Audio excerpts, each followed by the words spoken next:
मन ही तो मूल है। मन निर्मल है, पवित्र विचारों में, आत्मचिंतन में डूबा हुआ है, तो मन ध्यान नहीं मिलेगा कहीं भी। मन गंदे विचारों में डूबा हुआ है, कुचिंतन में, नकारात्मक चिंतन में डूबा हुआ है, तो मन जैसा शैतान नहीं मिलेगा कहीं। जो कहता है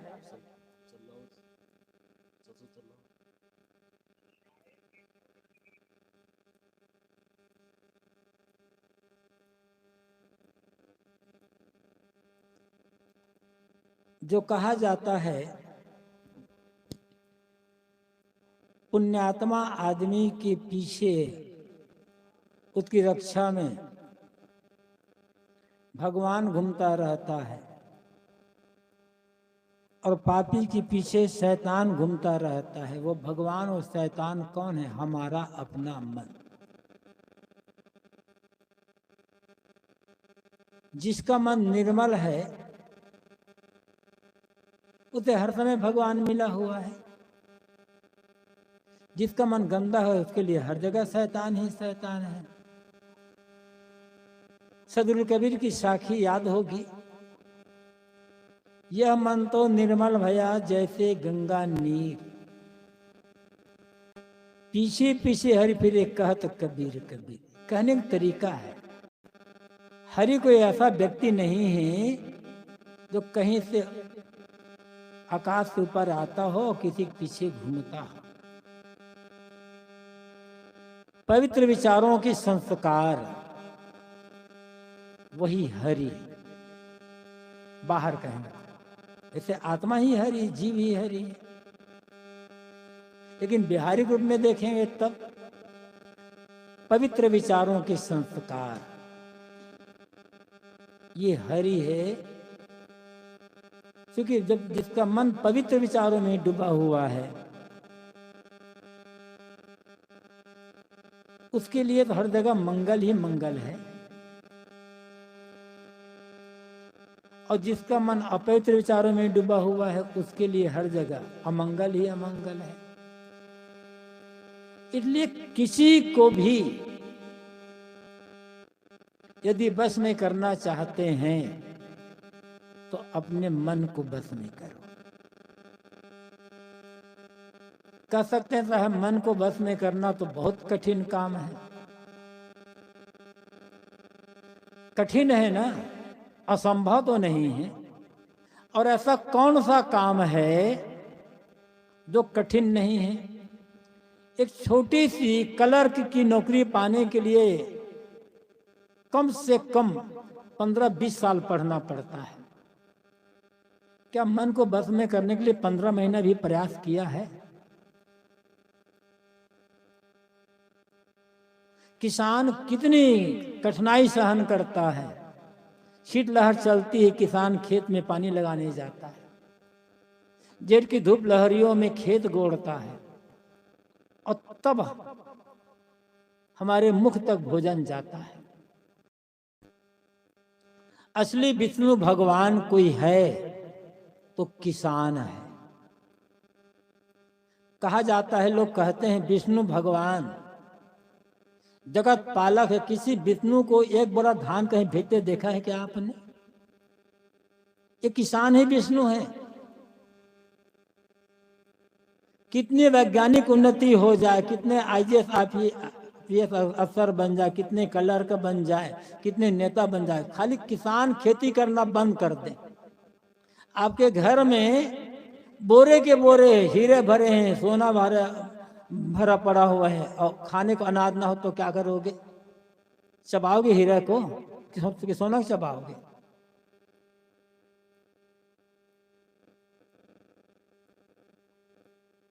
इसलिए किसान असली दाता है, असली विष्णु भगवान है। किसान का अपमान करना मानो विष्णु भगवान का अपमान करना है। वो विष्णु भगवान तो काल्पनिक है। मैं ये कह रहा था कि कौन काम ऐसा है जो कठिन नहीं है। कठिन तो हर काम है, और कठिन मानकर किसी काम को छोड़ा नहीं जा सकता है। जब लाभ निश्चय हो जाता है तब काम कठिन नहीं जान पड़ता है। बात है मन की। मन को मित्र बनाना, सच्चा मित्र मन है। लेकिन मन ऐसे मित्र नहीं बनेगा, बिगड़ा हुआ है, उसके लिए अभ्यास चाहिए। और मन ही तो मूल है। एक साधे सब साधिया, सब साधे एक जाए, जैसा सींचे मूल को फूले फले अघाए। सदगुरु कबीर कहते हैं एक मन को साध लो तो सारी साधनाएं पूरी हो जाएंगी। और सबको साधते साधते मन को छोड़ दिया गया तो सब चला जाएगा। किसी पेड़ की जड़ में खाद पानी देने से पूरा पेड़ हरा भरा होता है। उस समय से उसमें फूल आते हैं, फल आते हैं, सीखने वाले को पेट भर फल खाने को मिलता है।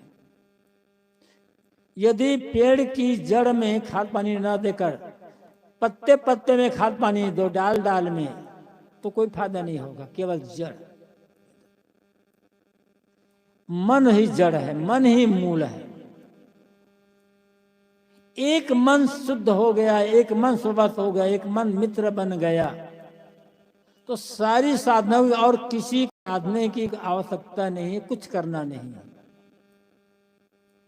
दुनिया में यदि कोई सध सकता है, कोई शुद्ध हो सकता है तो मन, उसके अलावा और हम किसी को शुद्ध नहीं कर सकते।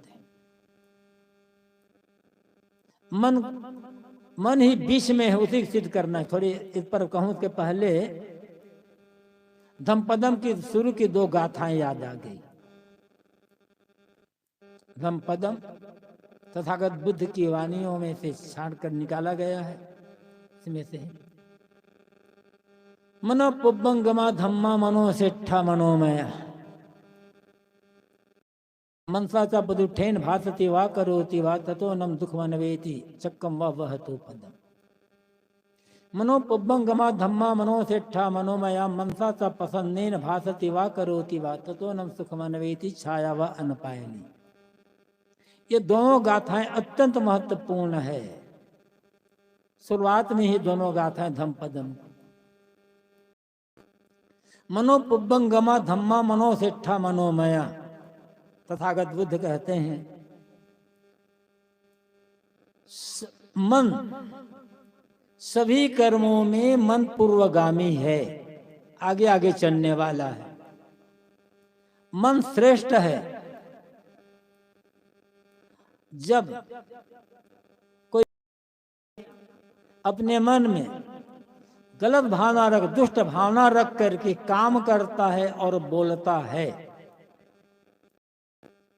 तब उसके पीछे दुख उसी प्रकार चलते हैं जैसे गाड़ी में जुते हुए बैलों के पीछे गाड़ी के पहिए चलते हैं।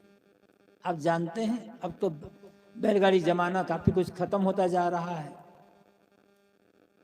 पहले एक जमाना था बैल गाड़ी में लदे भार को ढोता है, भार खींच रहा है। अब गाड़ी पहिए बैलों के पैर के पीछे जरा सा ठोकर ढाल होती है तो पहिए से बैल के पैरों को चोट लग जाए, ठोकर लग जाती है। ऐसे ही जब हमारे मन की भावनाएं अशुद्ध होती हैं तो हम जो कुछ बोलते हैं और जो कुछ करते हैं हमारे लिए दुखों का कारण बनता है। इसके विपरीत मनसा चा पसंद न भासती वा करोति वा, जब कोई आदमी अपने मन में अच्छे भाव रख करके अच्छे विचार, अच्छी भावना रखकर बोलता है और काम करता है, तब उसके पीछे अनपायनीय सुख, स्थिर सुख, शाश्वत सुख उसी प्रकार चलता है जैसे आदमी के पीछे उसकी छाया चलती है। आप जहां जाते हैं आपकी छाया आपके साथ रहती है, आप अपनी छाया को कभी बाहर छोड़ नहीं सकते हैं। कुछ साधन, कोई उपाय ही नहीं छोड़ने का। आप जहां हैं आपकी छाया आपके साथ है। ऐसे ही मन की भावनाएं शुद्ध हैं, निर्मल, प्रसन्न। प्रसन्न का मतलब होता है शुद्ध, निर्मल। प्रसन्न का एक मतलब तो आनंद होता है, लेकिन प्रसन्न का मतलब निर्मल। प्रसन्न जलम कहा गया, मतलब निर्मल जल। जब भावनाएं प्रसन्न है, मतलब भावनाएं निर्मल है, तो सुख ही सुख है। बाहर सुख कहाँ खोज रहे हैं? बाहर का जो सुख होता है क्षणिक होता है, और मन की निर्मलता का सुख स्थायी होता है। सच्चा सुख है वो, अनपायनीय सुख है, शाश्वत सुख। इसलिए कभी भी किसी बात को लेकर अपने मन की भावनाओं को अशुद्ध न होने दें। यदि अपना भला चाहते हैं, अपना कल्याण चाहते हैं, शांति जीवन जीना चाहते हैं, तो अपनी भावनाओं को, अपने विचारों को पवित्र रखना पड़ेगा। सुबह थोड़ी चर्चा आई थी। यदि कोई आपका बैरी है, वैसे तो बैर बनाना ही नहीं चाहिए किसी के साथ, लेकिन मान लो आपका व्यवहार बढ़िया है, आपके कर्म बढ़िया है, आपका स्वभाव बढ़िया, आपका सब कुछ बढ़िया है, फिर भी किसी कारणवश कोई आदमी आपको अपना बैरी मानता है, आपसे दुश्मनी का व्यवहार करता है, तो जब जब उसकी याद आए तब ये सोचो उस आदमी का भला हो, उसका कल्याण हो, वो आगे बढ़े, उन्नति करे। आप ऐसा सोचो, आपके बैरी का भला हो या ना हो, भला आपको हो जाएगा। जो यदि अपना भला चाहते हैं तो सबका भला सोचना पड़ेगा, और सोचना मन का काम है। अब भावना जो शुद्ध होगी तब विचार शुद्ध होंगे। इसलिए किसी भी चीज के लिए और किसी भी व्यक्ति के लिए अपने मन की भावनाओं को बिगड़ने ना दें। मन की भावना बिगड़ने का अर्थ क्या होता है? अपने लिए जंजीर बनाना। कबीर साहब की साखी याद है ना? आए हैं तो जाएंगे राजा रंग फकीर, एक सिंहासन चढ़ चला एक बंधा जंजीर। राजा हो, रंग हो, फकीर हो, दुनिया में जन्म लेकर जो भी आया है सबको यहां से एक दिन जाना होगा। किसी के लिए कोई छूट नहीं है। किसी का शरीर अमर हो नहीं सकता, चाहे नाम कुछ भी ले लो। सबका शरीर मिट्टी पानी आग हवा से बना है, एक दिन मिट्टी में मिल जाना है।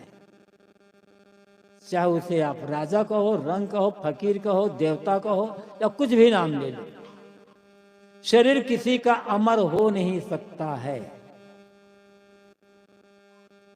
अमुक अमर हो गए, अमुक अमर हो गए, भावना है। यदि आत्मा मानता है आत्मा तो अमर है, शरीर तो मरेगा ही मरेगा। साहब कहते सबको जाना है, ये प्रकृति का नियम है, इस नियम का बदलाव नहीं हो सकता। लेकिन जाने जाने में फर्क है। एक व्यक्ति ऐसा होता है जो सिंहासन पर बैठ करके जाता है, एक व्यक्ति ऐसा होता है जिसे जंजीरों से बांध कर घसीटते हुए ले जाया जाता है। ये सिंहासन और जंजीर क्या है? काल्पनिक है? काल्पनिक नहीं है। और ये सिंहासन जंजीर बाहरी भी नहीं है। कहानी में भले पढ़ लेते हैं हम, अमुक आदमी तपस्या कर रहा था, अमुक ऋषि तपस्या कर रहा था, तो तपस्या पूरी हो गई, भगवान खुश हो गए और ऊपर आकाश से अपना विमान लेकर के आए और भगत और उस तपस्वी को अपने विमान पर या गोद में बैठाकर ऊपर आकाश अपने धाम में ले गए। ये कहानी है, ऐसा कुछ आकाश में है नहीं कहीं। तो सिंहासन क्या है? कबीर साहब का सिंहासन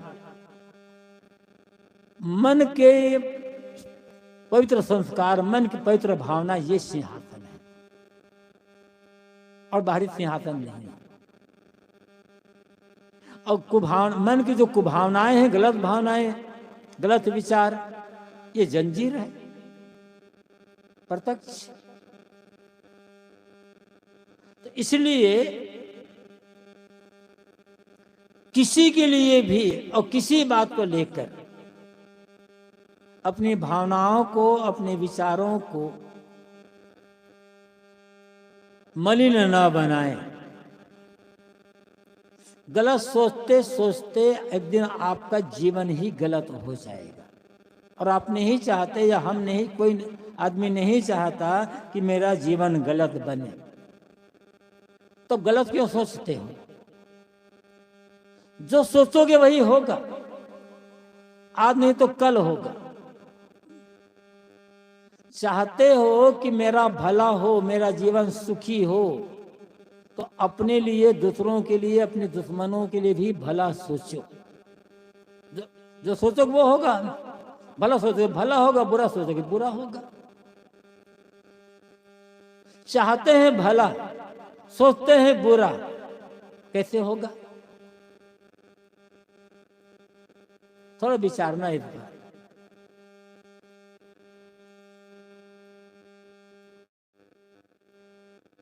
जितनी हमारे कर्म है, उसके मूल में हमारा मन, हमारी भावना, हमारे विचार है। इसलिए विचारों को संभालना, ये मन को संभालना है। विचारों को संभालना, अपने जीवन को संभालना है। और विचारों को बिगाड़ना, अपने आप को और अपने जीवन को बिगाड़ना है।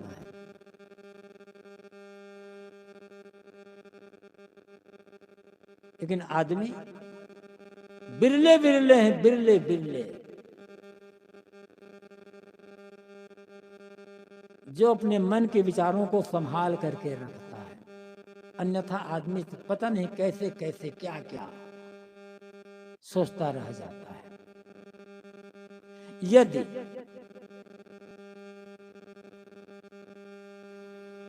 ऐसा कोई कैमरा बन जाए, असंभव है लेकिन फिर भी कल्पना करो, ऐसा कोई कैमरा बने जिस कैमरे से हमारे मन के विचारों का फोटो लिया जा सके। अभी तो एक कैमरा होता है जो बाहर के शाम का फोटो लेता है, और आजकल तो साधु, गृहस्थ, स्त्री, पुरुष, बूढ़े वाला सब कैमरा मैन बने हुए, सबके हाथ में मोबाइल है ना, सबके हाथ में कैमरा है। किसका फोटो लेते हो? उसको चेहरे का, चाम का। एक तरह से भीतर फोटो लेते हैं, सीटी स्कैन, एमआईआर से भीतर फोटो ले लेते हैं, लेकिन विचारों फोटो तो नहीं, तो होता ही नहीं है। तो ऐसा कैमरा बने जिससे हमारे मन के विचारों का फोटो लिया जा सके ना, तो कहीं मुंह दिखाने लायक रहोगे नहीं। कहते नहीं कैसे कैसे क्या क्या विचार होता आते हैं मन में। यदि हमारे मन के विचारों का फोटो लिया जा सकता, तो हम आदमी में से कोई कुत्ता दिखाई पड़ेगा, कोई बिल्ली, कोई सियार, कोई लोमड़ी, कोई शेर, कोई बाघ, कोई भालू, आदमी कोई दिखाई पड़ेगा। अभी केवल एक कल्पना नहीं है, हकीकत यही है। अब विश्वास न हो आपको तो एक प्रयोग करिए। किसी दिन अपने घर में अपने कमरे में अकेले बैठ जाइए, फाटक बंद कर लो, कमरा में कोई आए ना, अकेले बैठ जाओ और आधा घंटा तक बैठो, कलम ले लो, कागज ले लो और जो विचार आधे घंटे में आए बड़ी ईमानदारी से जो का त्यों लिख लो, चाहे अच्छे बुरे विचार जो भी आ जाए। तो आधे घंटे में जो जो विचार मन में उठे, जो ख्याल आए, जो भावनाएं बनी, उसको जो आपने लिखा है ना, उस कागज को दूसरे दिखाने की हिम्मत ना होगी। विश्वास ना हो तो प्रयोग करके देखना। ऐसे गंदे गंदे विचार आदमी के मन में आते हैं। उसी विचार को संभालना तो साधना है, साधना और क्या है। साधना कोई बड़ी बात नहीं है। भूखे रहना, नंगे रहना, मौनी हो जाना और ये करना वो करना, ये तपस्या है, काया कष्ट है। साधना हर जगह कहीं भी रास्ता चल रहे हो, बाथरूम में स्नान कर रहे हो, कुछ भी कर रहे हो, अपने मन के विचारों को देखते रहे क्या सोच रहा है मेरा मन। और यदि चाहते हैं कि मन में नकारात्मक विचार, बुरे विचार, गंदे विचार ना आने पाए, तो अच्छे विचार सोचना शुरू करो और आता तो कोई गुनगुनाना शुरू करो। कोई अब कुछ मंत्र याद है आपको, कोई दोहा, कोई चौपाई, कोई भजन, चाहे किसी के भी हो, रास्ता चल रहे हो उसी को गुनगुनाओ, बार बार उसको रिपीट करते चले जाओ। तो कहा गया ना कि मंत्र जपोगे तो पाप से छुटकारा मिलेगा। उसका अर्थ क्या होता है? जब कोई आदमी किसी भी मंत्र को, अमुक मंत्र से कह रहा मेरा कोई मतलब नहीं होता, मंत्र सब बराबर है। कोई भी एक मंत्र है, चाहे हिंदी, चाहे संस्कृत में हो, चाहे अरबी फारसी में हो, चाहे और किसी भाषा में हो, बार बार लगातार रिपीट करता है तो उतने समय तक मन में नकारात्मकता नहीं आती।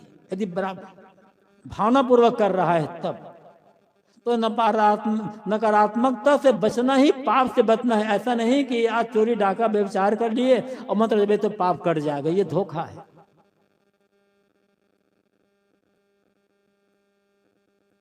लगातार भावनापूर्वक आप उसको दोहराओ, देखोगे कोई नाम को दोहराओ लगातार, इतने जोर से, इतनी जल्दी कि बीच में कोई विचार घुसे ना, उतने देर तक आप नरक से बचे रहोगे, पाप से बचे रहोगे।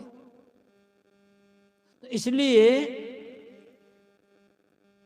रास्ता चलते नहाते समय या अलग कहीं बैठे हो तो अपने मन को कोई काम दो, गुनगुनाओ समय, पुस्तक पढ़ो या कुछ भी। रास्ता पुस्तक नहीं पढ़ा जा सकता, नहाते में पुस्तक तो नहीं पढ़ा जा सकता, तो कुछ जो भी याद है आप गुनगुनाओ। एक देवी कहती थी, गुरुजी पहले मेरा मन मुझे बड़ा परेशान करता था, पता नहीं कैसे कैसे गंदे गंदे विचार मेरे मन में आ जाते थे, बड़े मैं बहुत परेशान रहती थी। लेकिन जब संत मिले, बात थोड़ी समझ में आई, तब मैं चाहे बर्तन मांजूं, चाहे झाड़ू लगाऊं, चाहे पोछा लगाऊं, चाहे कपड़ा लगाऊं, मैं कोई ना कोई गीत, भजन, दोहा, चौपाई गुनगुनाते रहती। और गुनगुनाते रहना ऐसे जब शुरू किया मैंने, विचार जो आना था वो बंद होता चला गया। अब इसलिए गुनगुनाना सीखिए। और एक बात और कह दूं, ये जो जीवन मिला है ना, गुनगुनाने के लिए मिला भैया, भुनभुनाने के लिए नहीं मिला है। दुर्भाग्य यह है कि आदमी गुनगुनाना भूल गए, जब तब भुनभुनाता ही रहता है। याद रखिए, ये जीवन भुनभुनाने के लिए नहीं है, गुनगुनाने के लिए है। थोड़ी जिंदगी, लेकिन गुनगुनाना कब होगा? जब अभ्यास बनाओगे तो। नहीं भुनभुनाना तो बचपन से सीख गए हैं। तो हर समय अपने मन के विचारों को देखते रहना होगा, सावधानी, गलत विचार न आना, अभ्यास बनाना होगा। अभ्यास से हर काम सिद्ध हो जाता है। कठिन से कठिन काम बार बार अभ्यास करते हैं। अभ्यास का मतलब क्या है? किसी भी काम को बार बार दोहराना, बार बार दोहराना, इसी का अभ्यास है। जरा ख्याल करें, जब आप पहली बार पढ़ने गए होंगे शुरुआत में, तो हाथ में कलम पकड़ना भी नहीं आता रहा होगा। पकड़ते रहेंगे कुछ और निकल जाता हो, कलम निकल जाती रहे किसी और तरफ। 2, 4, 6 दिन तक अभ्यास किए तब कलम पकड़ना आया। कलम पकड़ना आ गया तब लिखना है, तब लिखते थे कुछ, लिखाता था कुछ, बस कोई ना कोई वो बन जाती है, डिजाइन बन जाती है। लेकिन अभ्यास करते करते लिखना सीख गए। और आज यदि कह दिया जाए आंख बंद करके देखे 1-2 वाक्य लिखो, तो आंख बंद कर भी आप लिख लेंगे। कैसे? अभ्यास से। अभ्यास में बड़ी शक्ति होती है। और ये मन, स्त्री हो, पुरुष हो, जवान, बूढ़ा हो, साधु हो, ये तो सबके पास है ना। हम मनुष्य क्यों हैं? मन के कारण है। मननात् मनुष्य कहा गया है। जो प्राणी मनन करता है उसको मनुष्य कहा जाता है। पशु पक्षियों में मनन नहीं है। थोड़ी बहुत शक्ति है मन की, उनमें मनन करने की, बहुत थोड़ा। गाय जहां खुद खूंटे पर बांधी जाती है, बाहर से आती है, उसी पर जाकर खड़ी हो जाती है। पक्षी को, मादा पक्षी जब को अंडा देना होता है तो घोंसला बना लेती, कुछ ऐसे मनन है। लेकिन गहराई से मनन नहीं कर सकते कोई जानवर। कल के लिए, आगे के लिए कैसे हो, इसलिए उनमें उन्नति नहीं हुई। जैसे वैसे है। मनुष्य मनन करता है, इसलिए मनुष्य मनन करते करते आज कहां से कहां पहुंच गया। ये जितना विकास दिखाई पड़ रहा है ज्ञान विज्ञान का, किसका परिणाम है? मनन का ही परिणाम है, चिंतन का। साथ में बुद्धि भी है।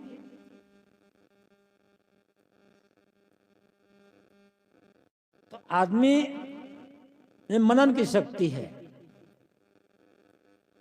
और मनन होता है मन से, और वही तो मूल है। और आदमी ने अपने मन पर ध्यान देना बंद कर दिया। कहते हैं मन तो ठहरता ही नहीं है। अभ्यास किए हैं मन को ठहराने का, ठहरता है। और ये सभी महापुरुषों का अपना अनुभव रहा है। एक मन ही तो है जिसे बस में किया जा सकता है। आप या हम, कोई भी आदमी अपने शरीर को भी बस में नहीं कर सकते। यदि शरीर को बस में किया जा सकता तो कोई आदमी अपने बाल पकने नहीं देता, चश्मा नहीं लगाता, और कोई आदमी बूढ़ा नहीं होता, बीमार नहीं होता। शरीर बस में है क्या? जब शरीर ही बस में नहीं है तो दुनिया में ऐसा और कौन है जो बस में हो सकता है? क्या पत्नी बस में हो सकती? पति बस में हो सकता है? भाई बंधु, पिता पुत्र, पड़ोसी बस में हो सकते हैं? हर आदमी दूसरे को बस में करना चाहता है, लेकिन बस में कोई कैसे होगा? कुछ बातें कही जाती है, सुनी जाती है, परस्पर में कह सुन करके काम किया जाता है। आप इसको कह लो, लेकिन पूरा का पूरा हम जैसा चाहें वैसा ही हो जाए, कभी संभव नहीं हुआ है, और इसकी आवश्यकता भी नहीं है।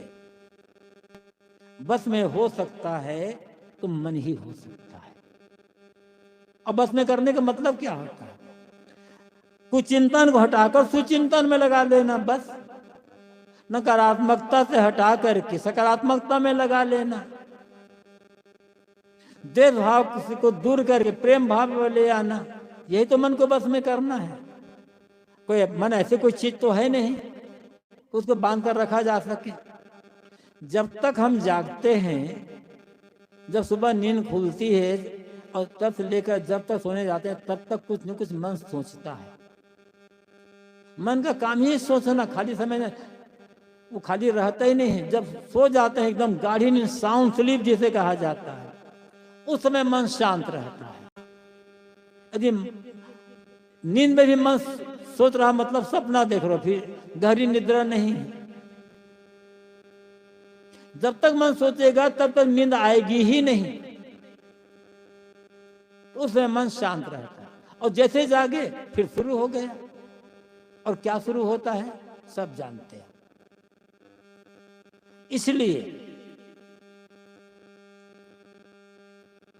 यदि चाहते हैं कि मन के कुचिंतन, मन के की नकारात्मकता ये दूर हो, तो एक निवेदन है आपसे,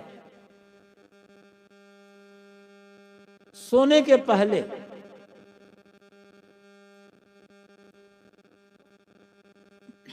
टीवी देखना बंद करो। अब टीवी में उल्टा सीधा देखे हो, और वही सोते सोते जब सोओगे तो संस्कार कैसे बनेगा आपको? सुबह उठे फिर उसी की याद आएगी। हाँ, टीवी देखना ही है आपको, तो किसी संत का कोई प्रवचन सुनो जिसमें विवेक विचार की बातें कही गई होगी, या जो आपका विश्वास हो वैसे कोई ग्रंथ, कोई धार्मिक ग्रंथ पढ़ लो जिसमें अच्छी बातें, ज्ञान की बातें लिखी होगी, उसको पढ़कर सुन सो। लेकिन अब क्या क्या आजकल तो कैसे कैसे आता है टीवी। अब टीवी तो छोड़ दो, आजकल तो मोबाइल है ना, क्या से क्या कौन कौन देख रहा है। गलत देख रहे हो, गलत सोच रहे हो, गलत बोल रहे हो, गलत खा रहे हो, गलत काम कर रहे हो, और शिकायत क्या करते हो कि मन बस में नहीं होता। कहां से बस में होगा? मन बना कैसे है? गलत देखकर, गलत बोलकर, गलत सुनकर, गलत खाकर, गलत सोचकर और गलत काम करके तो मन बना है, और फिर वही चालू है गलत देखना सब। तो सारी गलतियां हम बराबर करते जा रहे हैं और शिकायत करते, मन ठहरता नहीं है, मन तो बस में होता, लेकिन हमारा मन तो मानता नहीं है। आदमी है ना हम, हमारे पास मनन की शक्ति है, विचार की शक्ति है, सोचने समझने की शक्ति है, बौद्धिक शक्ति और क्षमता है।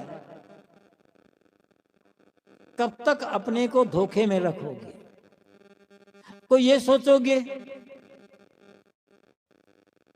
कि किसी का आशीर्वाद मिलेगा, किसी की कृपा होगी तब हमारे मन हमारे बस में, तो धोखा है। न कोई गुरु महाराज और न कोई भगवान आपको कोई ऐसा आशीर्वाद दे दे कि आपका मन कौवा से हंस बन जाए। इस आशा में हो तो धोखा में हो। गुरु केवल रास्ता बता देगा, बस संत रास्ता बताएंगे, और भगवान तो आपने बना लिया है। इसलिए काम आपको ही करना होगा। बात है मन की। मन मित्र बने, मन मित्र कैसे बने?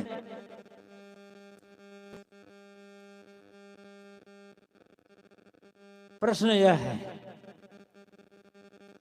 मन मित्र बनेगा सकारात्मक चिंतन से। जो सोचो सकारात्मक सोचो।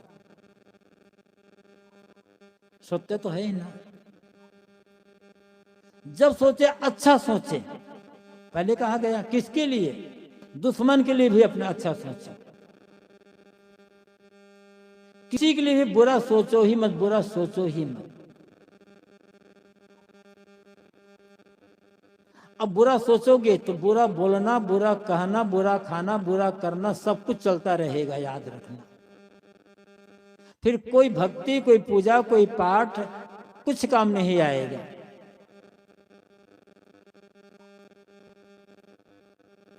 देखना तो है, सही देखो, बोलना है सही बोलो, सुनना है सही बोलो, करना है सही करो। तो साहब कहते हैं कि एक साधे सब साधिया, सब साधे एक जाए।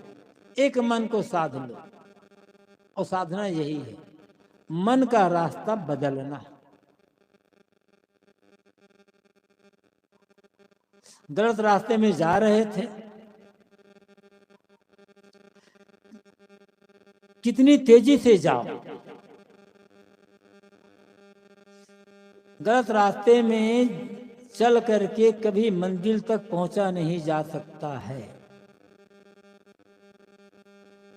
सही रास्ता पकड़ना होगा, और सही रास्ते पर जितना धीरे धीरे चलो, लगातार चलते ही रहोगे, रोज रोज रोज रोज, तो कभी न कभी वहां पहुंच जाएंगे मंजिल तक।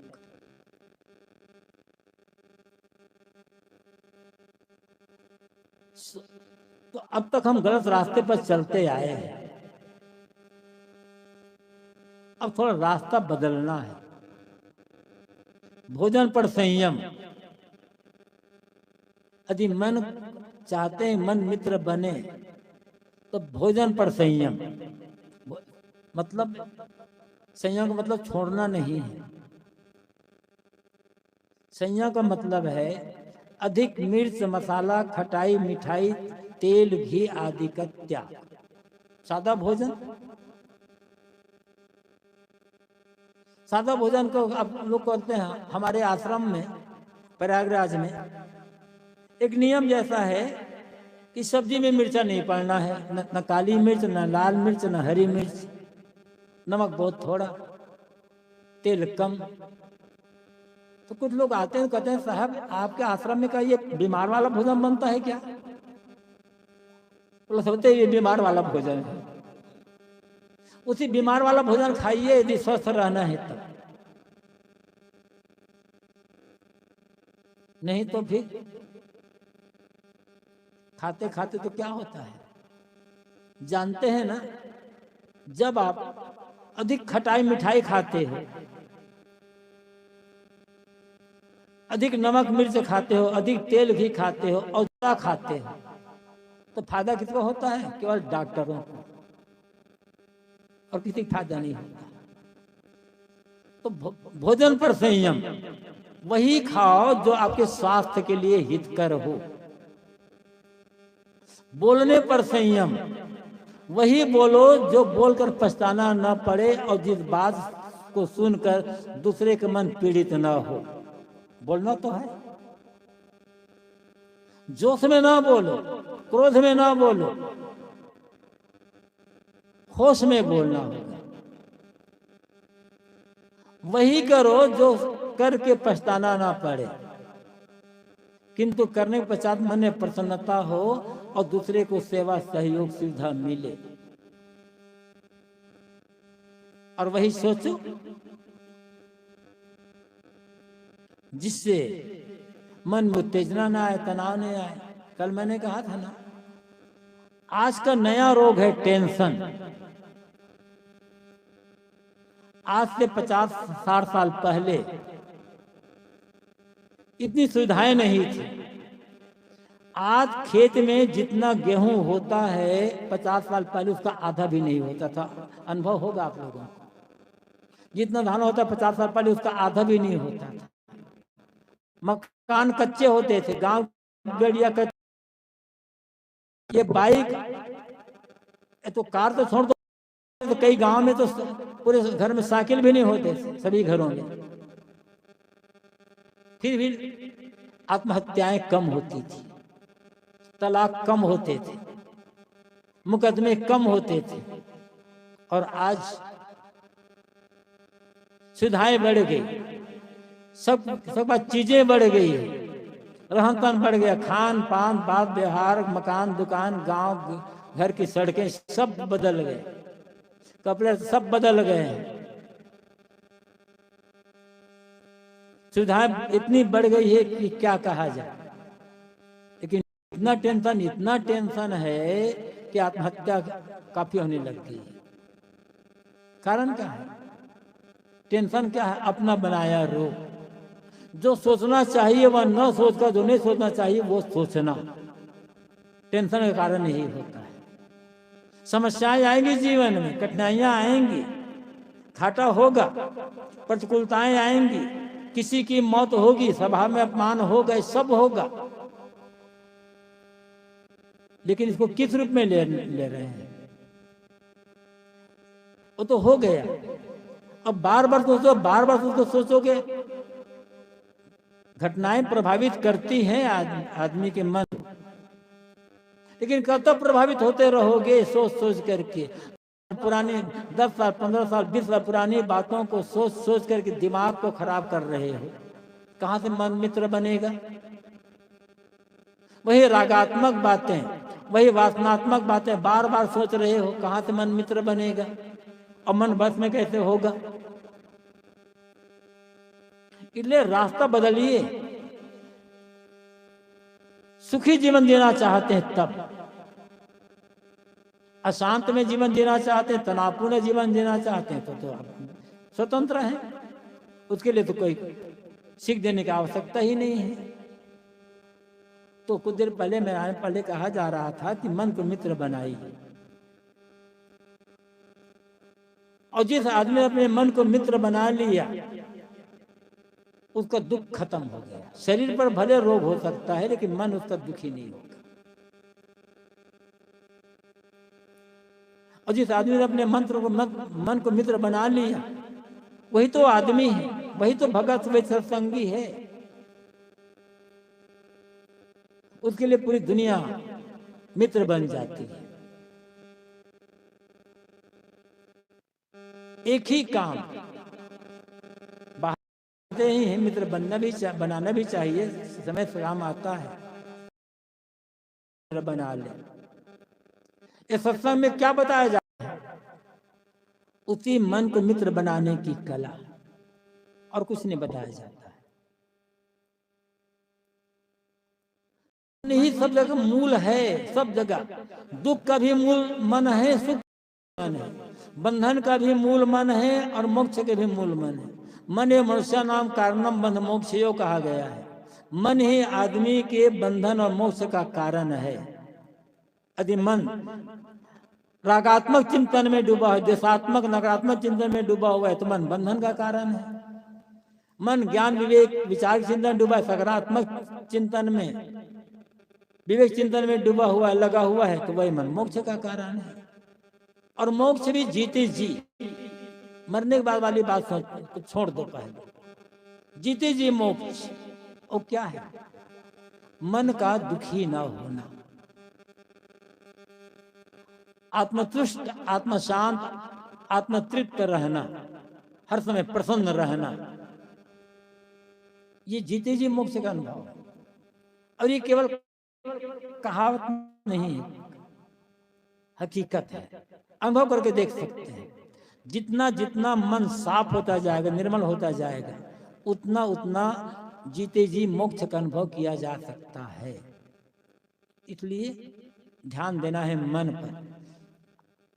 कपड़ा सुंदर बनवाते हो, मकान सुंदर बनवाते हो, दुकान सुंदर बनवाते हो, गाड़ी सुंदर खरीदते हो, हर चीज सुंदर चाहिए, एक मन को छोड़कर।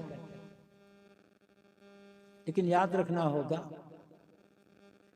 यदि मन असुंदर है तो दुनिया कोई सुंदरता काम ना आएगी। और मन यदि सुंदर है तब बाहर का सुंदरता, बाहर की जो कुरूपता है वो उससे हमारा कोई नुकसान होने वाला नहीं है। इसलिए सुंदर मन, सुमन। अब तो अपनी बात समाप्त करूंगा मैं। सुमन, सुमन किसे कहते हैं? फूल को सुमन कहते हैं। फूल कितने कोमल होते हैं, सुगंधित, मुलायम, गांठ रहित। किसी को आप फूल से फेंक कर मारो तो ठोकर नहीं लगती, खिला हुआ तो होता ही है। लेकिन फूल ही है, कुछ देर मुरझा जाता है। तो फूल को हम सुमन कहते हैं। सुमन का अर्थ क्या है? दूसरा है सुंदर मन। सुमन, सुंदर मन। तो फूल, पहले मन को क्या बनाना है? सुमन बनाना है। और मन जब सुमन बन जाएगा तब मन नमन बनता है। नमन मतलब झुकना जानता किसी के सामने। नमन करता झुकना, नमस्कार करना, प्रणाम करना। और नमन करते क्या होता है कामना रहित होना, इच्छा रहित होना। तो मन जब सुमन बन गया तो सुमन से नमन होता है और नमन से अमन होता है, और अमन मतलब शांति। तो पहले हमें अपने मन को सुमन बनाना है, सुमन से नमन बनाना है, और नमन जब हो जाएगा तो अमन अपने आप जीवन में आ जाएगा। अब अमन चैन मतलब शांति जीवन, यही रास्ता है, और कोई रास्ता नहीं बचता है। इसलिए मन तो है ही, मन अभी कुमन बना हुआ है, इस कुमन को सुमन बनाइए, और सुमन बना करके नमन तक पहुंचना है। अब जब नमन में पहुंच जाएंगे तो अमन अपने आप आ जाएगा, पूरा जीवन कृतार्थ हो जाएगा। यही काम साधना है, और सत्संग द्वारा हमें इसी रास्ते पर चलने की आवश्यकता है। आप सबको बहुत बहुत धन्यवाद। अपनी वाणी को विराम।